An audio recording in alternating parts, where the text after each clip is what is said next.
Silakan, Prof. Bu Iliza dulu atau Prof? Silakan Bu Iliza. Ya, Assalamualaikum warahmatullahi wabarakatuh. Syukur pada Allah dan salawat pada Rasulullah, pimpinan dan seluruh anggota Komisi 10, adik-adik dari BEM yang telah berhadir dari lintas kampus. Yang pertama saya ingin mengucapkan innalillahi wa inna ilaihi raji'un atas kebijakan yang diambil kenaikan UKT dengan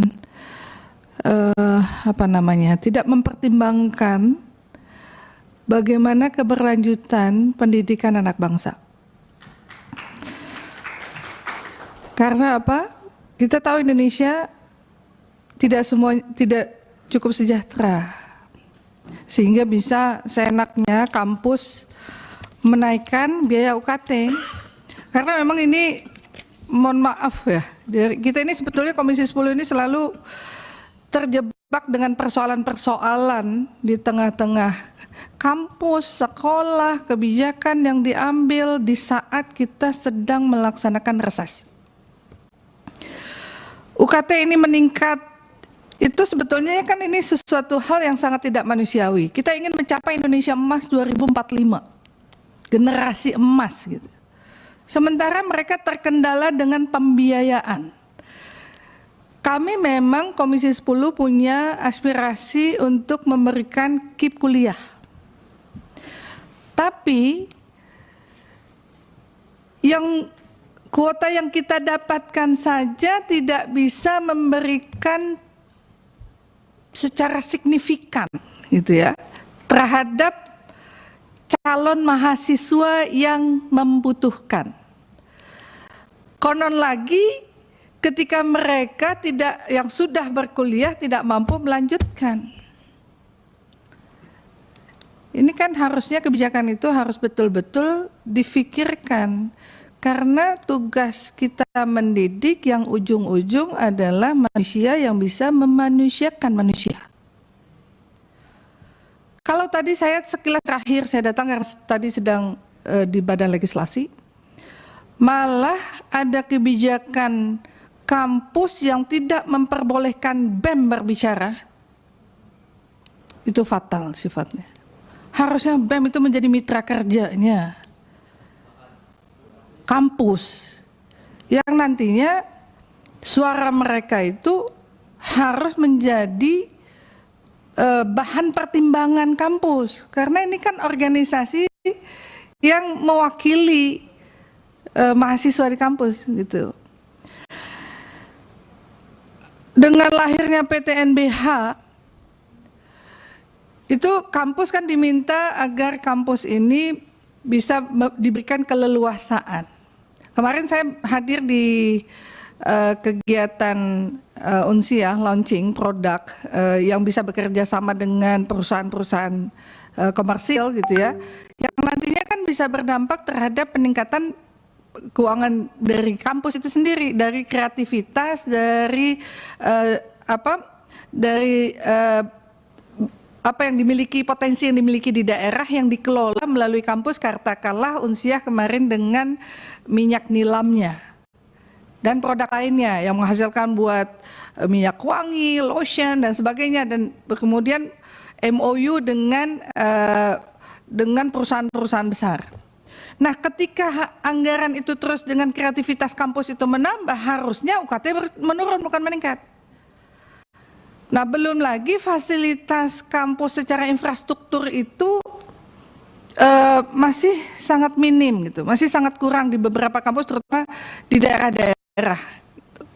Nah, tentu kehadiran adik-adik BEM hari ini kan akan menambah pengetahuan kami terhadap hal-hal yang berlaku di kampus sejak diberlakukan peningkatan UKT.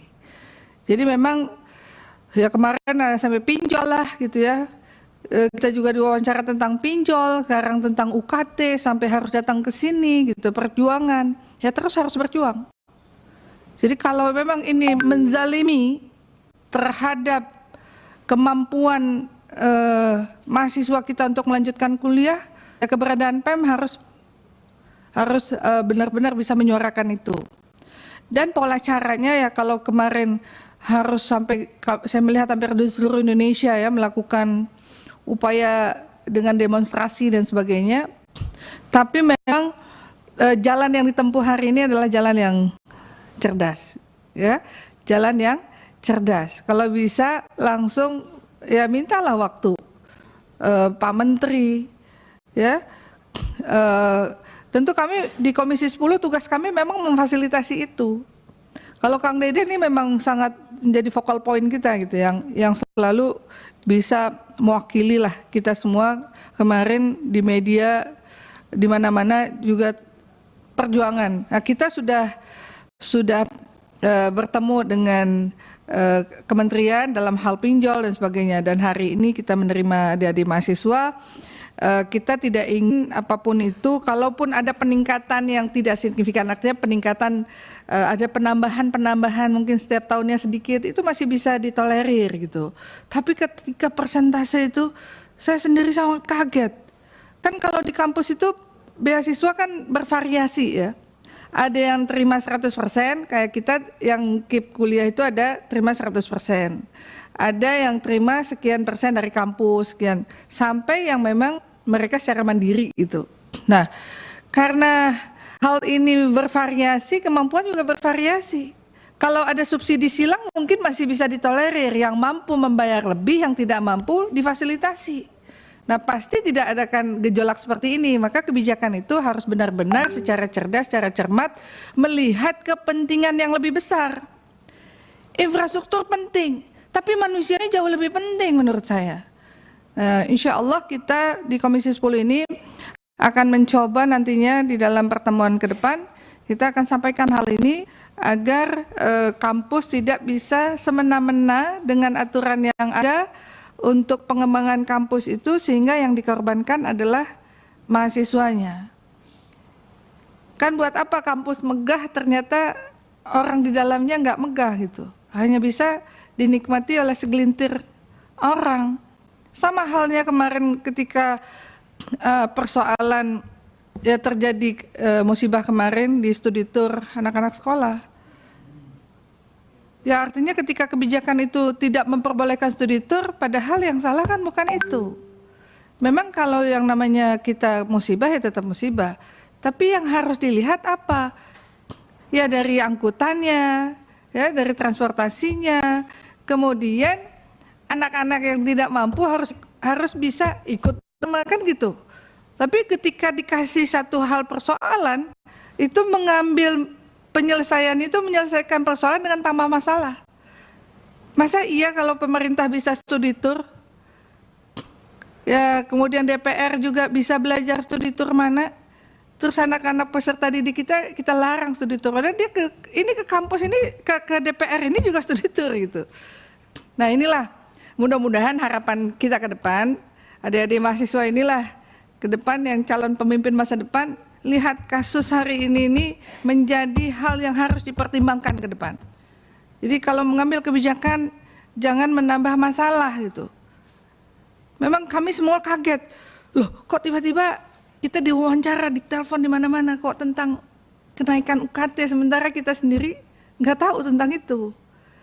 Memang aturan ini mudah-mudahan dengan ada ikhtiar yang dilakukan, mudah-mudahan akan ada perubahan ya, yang mudah-mudahan